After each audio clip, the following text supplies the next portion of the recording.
नमस्कार। तो आइए आज अगला नया टॉपिक देखते हैं, संविधान सभा और संविधान निर्माण प्रक्रिया। तो पहले समझिए कि संविधान सभा क्या होता है। तो संविधान सभा का अर्थ है संविधान के निर्माण के उद्देश्य गठित सभा, यानी बुद्धिजीवियों का ऐसा समूह जो संविधान का निर्माण करे। संविधान सभा आप समझ गए, ठीक। तो देखिए, सर्वप्रथम संविधान सभा के गठन का विचार किसने रखा था? भारत में सर्वप्रथम संविधान सभा के गठन का विचार किसने रखा था? अगर ये प्रश्न आएगा तो उत्तर होगा एम एन रॉय। पहली लाइन देखिए, एम एन रॉय। इन्होंने कब रखा था यह विचार? 1934 में, ठीक है। लेकिन अगर प्रश्न ये बने कि भारतीयों की ओर से संविधान सभा के गठन की मांग सर्वप्रथम कब की गई थी? तो 1934 में। किसके द्वारा? स्वराज पार्टी के द्वारा। देखो, ये दोनों घटनाएं 1934 में ही हो रही है। विचार किसके द्वारा रखा जा रहा है? एम एन रॉय के द्वारा। और सर्वप्रथम मांग कौन कर रहा है? स्वराज पार्टी। इतिहास में पढ़ाया जाता है, जब स्वराज पार्टी का गठन हुआ था 1923 में, तो पढ़ाया जाता है इतिहास में, ठीक है। देखो, भारत में संवैधानिक विकास और संविधान निर्माण, ये दोनों टॉपिक ऐसे हैं जो हिस्ट्री से ज्यादा जुड़ते हैं, समझ रहे हैं? तो उसका जो पॉलिटी वाला सेक्शन है वो इसमें पढ़ाया जाता है ना। इतिहास में भी आप पढ़ोगे, जब हिस्ट्री ऑफ इंडिया, जब आप मॉडर्न हिस्ट्री पढ़ते हो ना, तो उसमें भी चीजें ये पढ़ाई जाती हैं।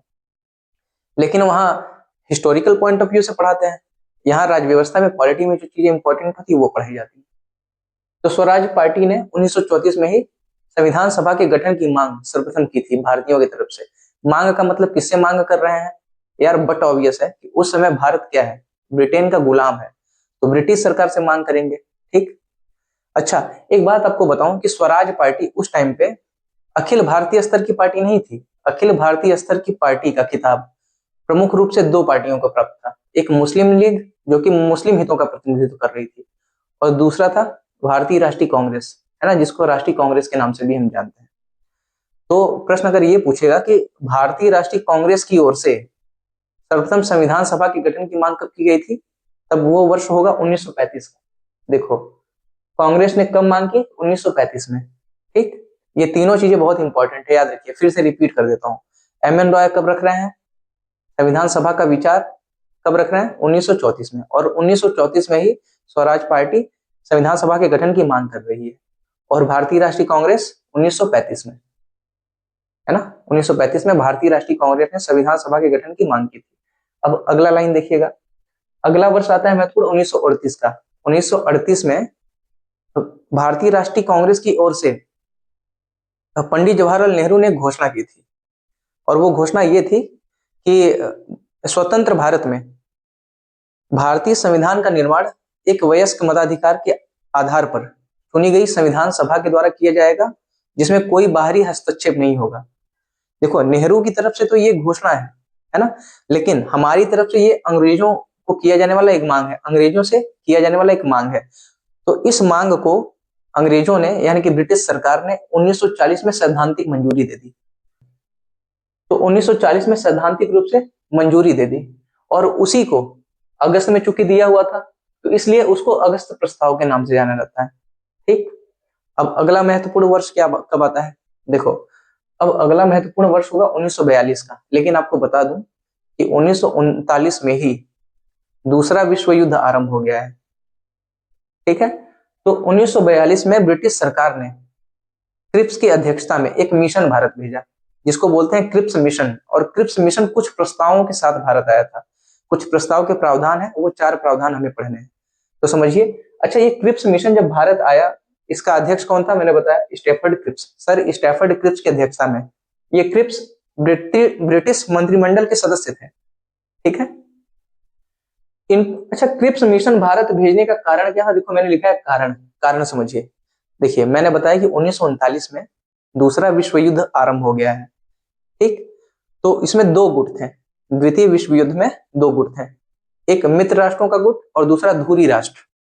तो मित्र राष्ट्रों में ब्रिटेन, अमेरिका और यूएसएसआर जैसे देश शामिल थे, है ना, ब्रिटेन, अमेरिका और यूएसएसआर जैसे देश। तो ब्रिटेन ये चाहता था कि भारतीय संसाधनों का प्रयोग किया जाए दूसरे विश्व युद्ध में, और ब्रिटेन पर यूएसए और यूएसएसआर जैसे देशों का दबाव भी बनाया जा रहा था कि भारतीय नेताओं से बात करो, और बिना भारतीय नेताओं से बात किए भारत के संसाधनों का प्रयोग करना संभव नहीं था। इसीलिए ये प्रस्ताव ये मिशन भारत में भेजा गया था। और ये प्रस्ताव के साथ आया था, ये क्रिप्स प्रस्ताव जिसको बोलते हैं, क्रिप्स मिशन कुछ प्रस्ताव के साथ आया था, उसी को बोलते हैं क्रिप्स प्रस्ताव। वो 4 पॉइंट्स जो मैंने लिखाया हुआ है ये इंपॉर्टेंट है। पहला क्या है, देखो, हाँ, ये सारे प्रावधान जो ऊपर से नीचे ये 4 प्रावधान देख रहे हो ना, इन सभी प्रावधानों को विश्व युद्ध खत्म होने के बाद लागू किया जाना था। तो पहला प्रावधान क्या था कि विश्व युद्ध के बाद, यानी युद्ध के बाद भारत को डोमिनियन स्टेटस का दर्जा प्रदान किया जाएगा। डोमिनियन स्टेटस का मतलब क्या हुआ? डोमिनियन स्टेटस का मतलब समझिए कि अर्ध स्वतंत्र किया जाएगा भारत को, पूरी तरीके से नहीं। रक्षा और विदेश संबंधी मामले ब्रिटिश सरकार ही नियंत्रित करेगी, है ना। इसीलिए डोमिनियन स्टेटस, भारत को डोमिनियन स्टेटस का दर्जा दिया जाएगा। और युद्ध के बाद भारत में संविधान बनाने के लिए एक संविधान सभा का गठन किया जाएगा, ऐसा प्रावधान था। ये दूसरा वाला प्रावधान। तीसरा प्रावधान देखिए, युद्ध के बाद भारतीय संघ का निर्माण होगा, है ना। एक भारतीय संघ का निर्माण किया जाएगा जिसमें प्रांत शामिल होंगे, ब्रिटिश प्रांत, जिसमें ब्रिटिश प्रांत शामिल होंगे। और इसके आगे देखो मैंने क्या लिखा हुआ है, प्रांतों को अधिकार अलग होना प्लस संविधान। इसका क्या मतलब हुआ? इसका मतलब यह है कि प्रांतों को यह अधिकार होगा कि वह अपना पृथक संविधान बना सकते थे और संघ से अलग भी हो सकते थे। संघ का फीचर मैंने आपको बताया हुआ है कि संघ में 2 यूनिट्स होते हैं, एक केंद्र होता है और केंद्र को हम संघ भी बोल देते हैं, केंद्र को हम संघ भी बोल देते हैं, ठीक है। तो संघ में एक केंद्र होता है और दूसरी यूनिट कई इकाइयां होती हैं, मतलब प्रांत। वही चीज मैंने बताया, है ना। अगला पॉइंट देखिएगा, संविधान सभा में रियासत के राजाओं को भी प्रतिनिधि भेजने का अधिकार होगा युद्ध के पश्चात। ये सारे प्रावधान कब है? युद्ध के पश्चात के लिए। लिख देता हूं, युद्ध के पश्चात।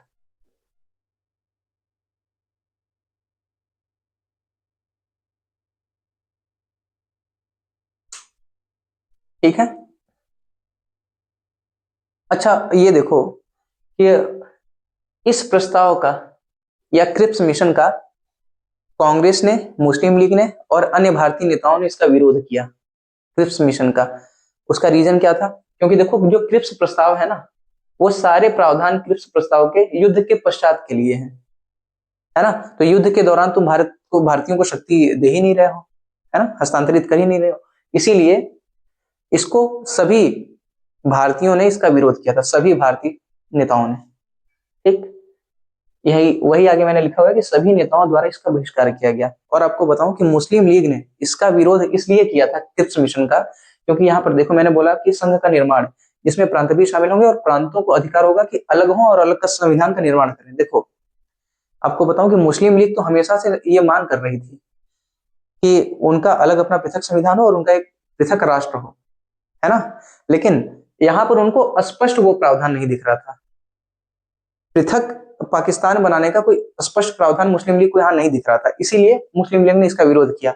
और मजे की बात बताऊं कि इसी मुद्दे पर कांग्रेस ने भी विरोध किया था।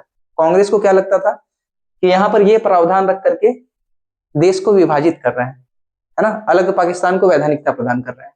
इसलिए मुस्लिम लीग और कांग्रेस ने एक ही सिक्के के 2 पहलुओं के मुद्दों पर बहिष्कृत किया क्रिप्स मिशन को। सभी नेताओं के द्वारा बहिष्कार किया गया, मैंने बताया। और गांधी जी ने इसको क्या बोला? क्रिप्स मिशन को दिवालिये बैंक के नाम आगे की तारीख का चेक, है ना, जो प्रस्ताव सुझाया था उसको बोला दिवालिये बैंक के नाम आगे की तारीख का चेक, यानी पोस्ट डेट चेक। मतलब तुम एक ऐसा चेक हमें प्रदान कर रहे हो, है ना, ऐसे बैंक के नाम वो हमें चेक प्रदान कर रहे हो जो दिवालिया हो चुका है। उसका भुगतान कैसे किया जाएगा, इसकी कोई मतलब की रूपरेखा नहीं है। क्योंकि आप सोचिए ना, 1939 में जब विश्व युद्ध आरंभ हुआ, ये सारे प्रावधान युद्ध के पश्चात वाले हैं, ठीक। तो युद्ध कब तक चलेगा, कब तक नहीं चलेगा, कोई गारंटी है? इसीलिए तो ये मैंने क्रिप्स मिशन और क्रिप्स प्रस्ताव आपको बता दिया। अब इसके बाद की स्लाइड है कैबिनेट मिशन। समझ रहे हैं, जब दूसरा विश्व युद्ध समाप्त हो गया तो उसके बाद फिर भारत में कैबिनेट मिशन भेजा गया ब्रिटिश सरकार के द्वारा। वो इंपॉर्टेंट, उसको लिख लेता हूं फिर आपको दिखाता हूं। चलिए आइए देखो, क्रिप्स प्रस्ताव तो विफल रहा, है ना, भारतीय नेताओं के द्वारा उसका विरोध किया गया, वो विफल रहा और बिना किसी समझौता किए ही क्रिप्स मिशन लौट गया वापस ब्रिटेन। ठीक, फिर विश्व युद्ध समाप्त होता है ना। दूसरा विश्व युद्ध जब समाप्त हुआ तो उसके बाद ब्रिटेन में लेबर पार्टी की सरकार बनती है, समझे। तो फिर लेबर पार्टी ने फरवरी 1946 में ये घोषणा किया कि भारत में कैबिनेट मिशन भेजा जाएगा, समझ रहे हैं। और फिर उसके बाद से मार्च 1946 में ब्रिटिश सरकार के द्वारा कैबिनेट मिशन भारत भेजा गया। कैबिनेट मिशन देखिए कब आया, मैंने क्या बताया, मार्च में, यानी कि 23 मार्च 1946 को ये भारत में आया। यहाँ लिखा हुआ कारण भेजे जाने का, मतलब क्या कारण था भेजे जाने का। उससे पहले यहाँ देख लो कि 3 सदस्य थे इस कैबिनेट मिशन योजना के तहत। कैबिनेट मिशन में कितने सदस्य थे? 3 सदस्य। पैथिक लॉरेंस, लॉरेंस बिश्नोई नहीं, पैथिक लॉरेंस, स्टैफर्ड क्रिप्स और एबी अलेक्जेंडर। ये 3 सदस्यों का नाम याद रखिएगा, क्योंकि आपसे प्रश्न पूछेगा, ये 3 सदस्यों के नाम डालेगा, है ना। और फिर एक ऑप्शन कोई और नाम डाल करके बनाएगा और पूछेगा कि कैबिनेट मिशन के अंतर्गत निम्न में से कौन सा सदस्य शामिल नहीं था। तो ये 3 नाम होगा, इसके अलावा जो नाम होगा उस पर आप टिक करिएगा। भेजे जाने का कारण क्या था?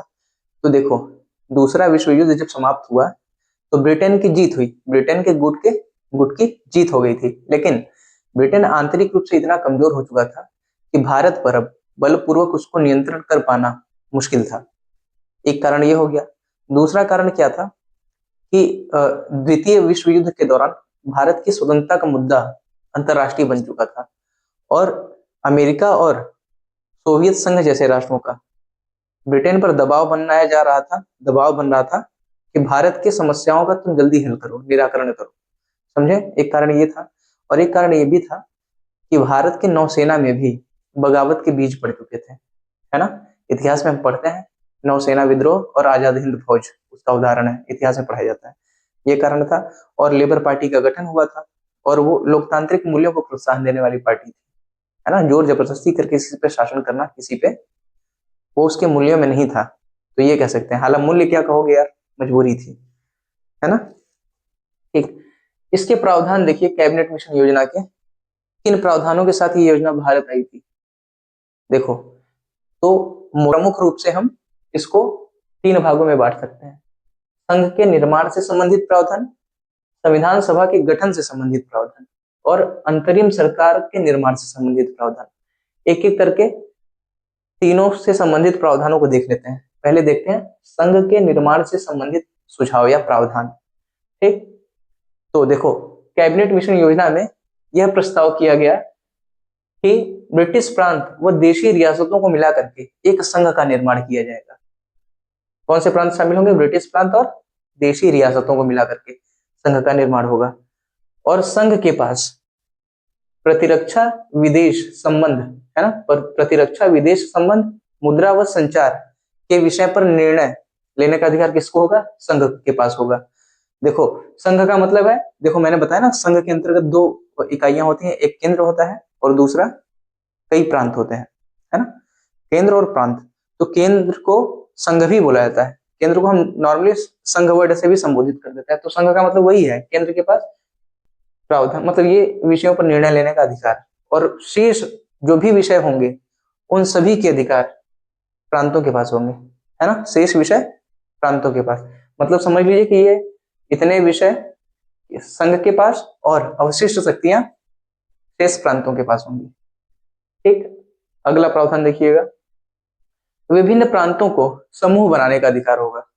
ठीक, और समूह बनाने का अधिकार होगा, लेकिन 3 ही समूह थे, 3 समूहों में ही आप मतलब समूह बनाने का अधिकार था। ग्रुप ए, ग्रुप बी और ग्रुप सी। ग्रुप ए में कौन कौन शामिल हो सकता था? हिंदू बहुल प्रांत, है ना। ग्रुप ए में हिंदू बहुल प्रांत को रखा गया था, जिसके अंतर्गत संयुक्त प्रांत, मध्य प्रांत, बिहार, मद्रास, बंबई और उड़ीसा ये शामिल थे। ठीक है, रिपीट कर दूं एक बार, चलो। संयुक्त प्रांत, मध्य प्रांत, बिहार, मद्रास, बंबई और उड़ीसा। ग्रुप बी में कौन कौन शामिल था? ग्रुप बी में पश्चिमी भारत के मुस्लिम बहुल प्रांत शामिल थे। कौन कौन से प्रांत हैं? पंजाब, सिंध, उत्तर पश्चिम सीमा प्रांत। उत्तर पश्चिम सीमा प्रांत मतलब अफगानिस्तान से सटा हुआ क्षेत्र, पाकिस्तान का, है ना। तो ग्रुप ए देख लिया, ग्रुप बी देख लिया, ग्रुप सी में देखो पूर्वी भारत के मुस्लिम आबादी वाले प्रांत शामिल थे। मुख्य रूप से कौन है? बंगाल और बिहार, मुख्य रूप से क्या, यही दोनों। आप देखोगे, देखो उस समय के प्रांतों की तुलना आज के राज्य से मत करना, ठीक, क्योंकि उस समय राज्य कम थे और उनका क्षेत्रफल बड़ा था। क्योंकि यहाँ पे आप जोड़ोगे ना इन सभी प्रांतों को तो कुल 11 प्रांत मिलेंगे। अब इसके नीचे लाइन क्या लिखा हुआ है कि प्रांतों के समूह है ना अपने अपने पृथक संविधान बना सकते थे। इनको अधिकार था कि प्रांतों के समूह, कोई एक प्रांत नहीं, प्रांतों के समूह अगर चाहे तो अपना अपना अलग अलग पृथक पृथक संविधान बना सकते थे। ये प्रावधान था किसके संदर्भ में? संघ के निर्माण से संबंधित प्रावधान थे ये वाले। अब देख लेते हैं संविधान सभा से संबंधित प्रावधान और अंतरिम सरकार से संबंधित प्रावधान। ठीक, आइए आइए संविधान सभा के गठन से संबंधित प्रावधान। ठीक, इसमें क्या क्या प्रावधान किया गया? संविधान सभा के गठन से संबंधित मतलब क्या क्या सुझाव सुझाएंगे? देखो, इसके द्वारा एक संविधान सभा का गठन किया जाएगा, है ना, जिसमें 389 सदस्य शामिल होंगे। 389 सदस्यों में से 296 सीटें ब्रिटिश भारत को आवंटित की जानी थी और 93 सीटें देशी रियासतों को आवंटित की जानी थी। ठीक, और देखो मैंने क्या लिखा हुआ है, 389 सदस्य जो होंगे वो सभी भारतीय होंगे। ठीक, विदेशी एक भी शामिल नहीं होगा, सभी भारतीय सदस्य होंगे। अच्छा, ब्रिटिश भारत का मतलब समझो। ब्रिटिश भारत का मतलब कि जहां जहां किसी भी रूप में ब्रिटिश शासन की पहुंच थी, है ना, जहां पर ब्रिटिश का शासन चलता था, ब्रिटिश सरकार का शासन चलता था भारत में। देखो, तो ब्रिटिश भारत के अंतर्गत दो तरीके के क्षेत्र शामिल थे। एक 11 गवर्नर के प्रांत थे और दूसरा 4 चीफ कमिश्नरी वाले क्षेत्र थे, जहां चीफ कमिश्नरों का यानी कि मुख्य आयुक्तों का शासन होता था, है ना। ब्रिटिश भारत के अंतर्गत दो क्षेत्र, 11 गवर्नर के प्रांत और 4 चीफ कमिश्नरी के क्षेत्र। तो देखो, जो ब्रिटिश भारत को 296 सीटें आवंटित की गई थी ना, मतलब कि 296 सीटें ब्रिटिश भारत से चुनी जानी थी, मतलब ब्रिटिश भारत से चुने जाने थे, ठीक है। और 296 सीटों में से 292 सदस्य, 296 सदस्यों में से 292 सदस्य 11 गवर्नर वाले प्रांत से चुने जाने थे और चार का मनोनयन किससे होना था? मुख्य आयुक्तों के प्रांत से होना था, प्रत्येक में से एक का। 4 चीफ कमिश्नर के क्षेत्र है ना, यही। देशी रियासतों से बताया 93 सीटें इसको आवंटित की गई थी, मतलब 93 सदस्य चुने जाने थे संविधान सभा में। हाँ ठीक, अगला देखो, प्रत्येक 10 लाख की जनसंख्या पर एक सदस्य भेजे जाने का प्रावधान था। मतलब इसका मतलब यह है कि प्रत्येक 10 लाख की जनसंख्या पर, मोटे मोटे 10 लाख की जनसंख्या से एक प्रतिनिधि चुन करके संविधान सभा में भेजा जाना था, है ना। अगला देखो, प्रांतों के प्रतिनिधियों को प्रांतीय विधान मंडल, आगे क्या लिखा हुआ है, अप्रत्यक्ष निर्वाचन और एकल संक्रमणीय मत पद्धति द्वारा। इसका क्या अर्थ है? इसका अर्थ है कि प्रांतों के प्रतिनिधियों का चुनाव कौन करेगा? प्रांतों की विधानसभाएं करेंगी, है ना। यानी अप्रत्यक्ष निर्वाचन है ना, और एकल संक्रमणीय मत पद्धति के द्वारा, है ना। देखो, अप्रत्यक्ष निर्वाचन और एकल संक्रमणीय मत पद्धति, जब हम पॉलिटी के रेगुलर क्लासेस जब और आगे करेंगे ना, तो उसमें ये सब चीजें पढ़ाई जाती हैं कि प्रत्यक्ष निर्वाचन क्या है, अप्रत्यक्ष निर्वाचन क्या है ना, एकल संक्रमणीय मत पद्धति क्या होता है, कैसे वरीयता क्रम सूचित करना होता है। जब राष्ट्रपति के अंतर्गत हम जब निर्वाचक मंडल पढ़ेंगे ना, तो उसमें ये सब चीजें मिल जाएंगी। अब अगला देखो क्या है, रियासतों के प्रतिनिधि शासकों द्वारा मनोनीत। इसका मतलब जो रियासत से प्रतिनिधि भेजे जाएंगे, उनको कौन चुन करके भेजेगा?